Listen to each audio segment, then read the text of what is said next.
Yeah, I was asking for the Paul Daly fight. I was trying to get that fight. Were you? Really? I mean, I want to get some big fights. He's terrifying. That motherfucker can hit. He can. Woo! Yeah, for about a minute and a half, and then you just break his will. Well, his grappling has always been his Achilles heel, but god damn, that left hand is a missile. Yeah, that Lorenz Larkin fight where he like knocked him out on his feet, and he was just kind of like there but not really there. Paul Daly can do that to anybody. His that left hand he has, that to me was that was one of the most frustrating ones when he fought Josh Koscheck and threw that punch afterwards, and he got kicked out of the UFC basically forever.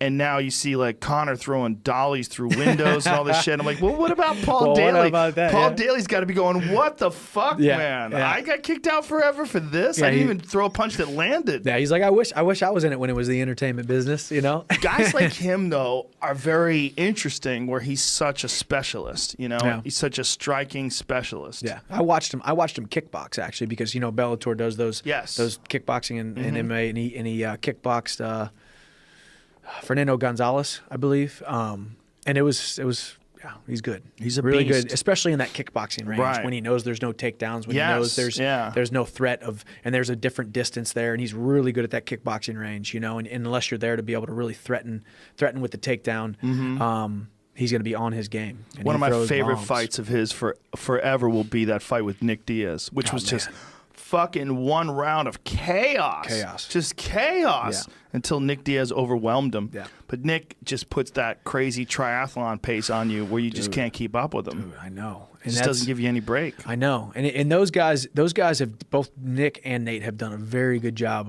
of not being afraid to take some damage, let guys really swarm them. And they do have that cardio, but I think they just have that Stockton just confidence and almost just like that. The funny thing is, like, me and Michael Johnson have sparred numerous times where we're kind of like talking to each other, because that was against my nature, like that cocky, braggadocious talking during a fight type of deal. I mean, once again, that's practice of almost an alter ego, almost a little bit different. In my last couple fights, you've seen me be more present, talking a little bit, almost kind of egging them on, like not being afraid.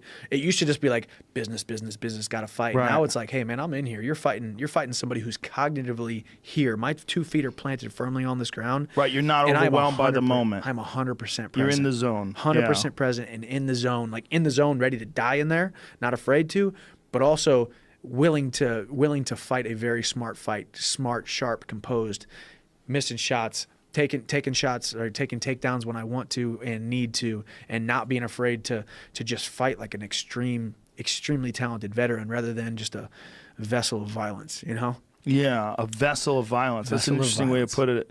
To think of yourself as a professional, like doing your best to execute your skill set in such an extreme circumstance. Cool. And how many fights have you had now? 22. How many fights do you think it took before you felt that comfortable? 17. Isn't that crazy?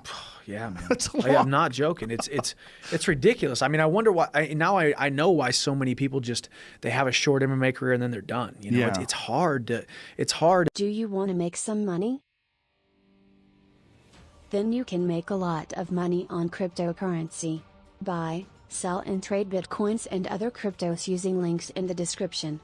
And don't forget to smash a like button for this video. See you, mate.